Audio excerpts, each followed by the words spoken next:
कौन बनेंगे बिहार में सीएम? क्या नीतीश कुमार बनेंगे मुख्यमंत्री? सवाल पर क्या बोले अमित शाह। एनडीए का हिस्सा है चिराग पासवान, साथ मिलकर चुनाव लड़ेंगे, कहा अमित शाह। दोस्तों, बिहार के राजनीति अभी थोड़ा गर्मा गर्मी है। विधानसभा चुनाव नजदीक है और राज्य में माहौल थोड़ा गर्मा गर्मी है। चुनाव के रंग में रंग चुका है पूरा राज्य। पोस्टर, भाषण और रैलियों के बीच अब चर्चा सिर्फ एक सवाल की है कि इस बार कौन बनेगा बिहार का सीएम, कौन बनेगा मुख्यमंत्री इस बार। क्या बिहार में नीतीश कुमार फिर से मुख्यमंत्री बनेंगे या फिर और कोई? दोस्तों, आपको क्या लगता है कौन बनेगा बिहार का मुख्यमंत्री? कौन रहेगा और कौन जाएगा रेस से बाहर? दोस्तों, हमें कमेंट करके ये जरूर बताइएगा इस बार आप किसे चुनने वाले हैं और बिहार में इस बार मुख्यमंत्री कौन बनेगा? नीतीश कुमार, तेजस्वी यादव या फिर प्रशांत किशोर या फिर और कोई? आपके जहन में कौन है जो इस बार मुख्यमंत्री बन सकता है? क्या इस बार बीजेपी कुछ नया चाल चलने वाला है? क्या इस बार बीजेपी का मुख्यमंत्री बिहार संभालने वाला है? चुनाव से पहले एक मीडिया चैनल पर एंकर ने गृह मंत्री अमित शाह पर चलाया सवालिया तीर और वहां गृह मंत्री अमित शाह ने कुछ इस तरह जवाब दिया। मुख्यमंत्री पद पर इस बार कौन विराजमान होगा, इस पर टिप्पणी की। नीतीश कुमार के भरोसे और चिराग पासवान की भूमिका पर खुलकर बातें की।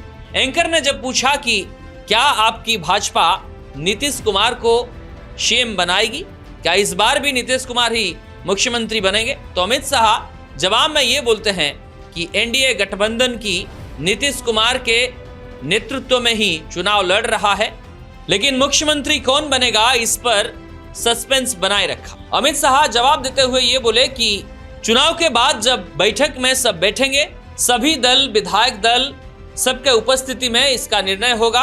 सबके मत पर आधारित मुख्यमंत्री पद पर कौन बैठेगा वो निर्णय किया जाएगा। तो गृह मंत्री अमित शाह के इस जवाब पर एंकर ने फिर से पूछा कि अगर आपकी सरकार में यानी भाजपा की सीटें अगर ज्यादा आ गई तो फिर भी क्या आप नीतीश कुमार को ही मुख्यमंत्री बनाएंगे या फिर महाराष्ट्र की तरह आप कुछ अलग चाल चलने वाले हैं? देवेंद्र फडणवीस की तरह इधर भी कोई है जो नीतीश कुमार को रिप्लेस कर सकता है? तो इस पर बीजेपी के चाणक्य अमित शाह ने ये बोला कि इसकी जानकारी तो मैं आपको नहीं दूंगा, मैं कौन होता हूं इस पर बोलने वाला, ये तो चुनाव के बाद ही पता चलेगा कि इस बार मुख्यमंत्री कौन बनेगा।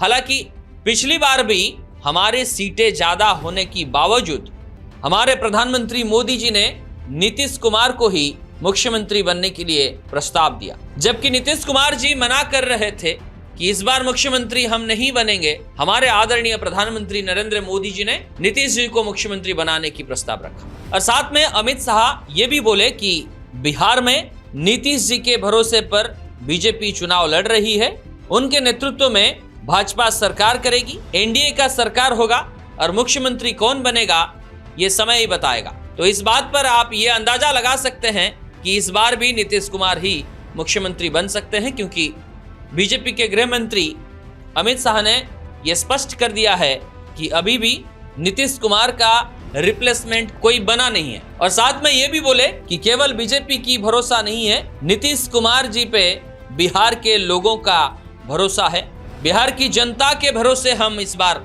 निर्वाचन लड़ रहे हैं और चुनाव के बाद ही पता चलेगा मुख्यमंत्री कौन है। तो इसका अंदाजा आप ही लगा लीजिए और आपको क्या लगता है हमें कमेंट करके जरूर बताइए कि इस बार कौन मुख्यमंत्री बनने वाला है। बीजेपी अगर सरकार करती है तो फिर नीतीश कुमार मुख्यमंत्री बनेंगे या फिर और कोई बनेगा? बीजेपी के चाणक्य ने जो बोला है क्या वो सच होगा?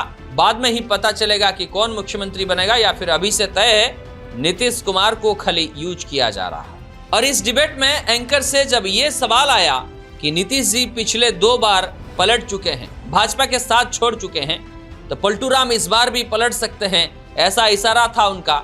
तो इस पर भी उन्होंने जवाब दिया कि समाजवादी पार्टी कांग्रेस के खिलाफ है हमेशा से, इमरजेंसी के टाइम पर भी कांग्रेस के खिलाफ ही थे। तो नीतीश जी राष्ट्र के एक प्रमुख नेता हैं, एनडीए उनके साथ है, भाजपा उनके साथ है, वो भी एनडीए और भाजपा के साथ है। गठबंधन में हम विश्वास रखते हैं, तो रिजल्ट जो भी होगा जनता के लिए सही होगा, जनता के हित में होगा। दोस्तों, इसके बाद जब एंकर ने चिराग पासवान के बारे में पूछा तो चिराग पासवान पर उन्होंने कहा कि वे एनडीए का हिस्सा हैं और साथ मिलकर चुनाव लड़ेंगे। चिराग पासवान भी हमसे अलग नहीं है। तो दोस्तों, बिहार विधानसभा चुनाव के लिए बीजेपी ने अपने उम्मीदवारों को उतारकर जातीय संतुलन बनाने का दांव चला है। पीएम मोदी से लेकर अमित शाह तक सबने सियासी रणभूमि में उतर चुके हैं और चुनावी माहौल बनाने की स्ट्रैटेजी भी बना चुके हैं। ऐसे में देखना यह है कि बीजेपी क्या बिहार में अपना सीएम बना पाएगी, क्योंकि इस बार तेजस्वी यादव भी काफी चर्चे में हैं। दोस्तों, जल्द ही और एक खबर के साथ मिलेंगे। तो दोस्तों, राहुल गांधी जब से वोट चोर गद्दी छोड़ और पदयात्रा करके बिहार से लौटे हैं, तब से लेकर अब तक नीतीश कुमार पर तेजस्वी यादव भारी पड़ रहे हैं। तो इसको लेकर के कुछ भी कहा नहीं जा सकता है, लेकिन आपको क्या लगता है ये हमें जरूर बताइएगा। और आप हमारे वीडियो को किस जगह से, किस जिले से, किस राज्य से देख रहे हैं, हमें कमेंट करके जरूर बताइएगा। अभी तक अगर आपने हमारे चैनल को सब्सक्राइब नहीं किया है, कृपा करके सब्सक्राइब कर लीजिए और इसी तरह की खबरें आप तक पहुंचेगी। और हमारे साथ बने रहने के लिए हमसे जुड़ जाइए। मिलते हैं और एक रोचक चर्चा के साथ। तब तक के लिए जय हिंद, वंदे मातरम।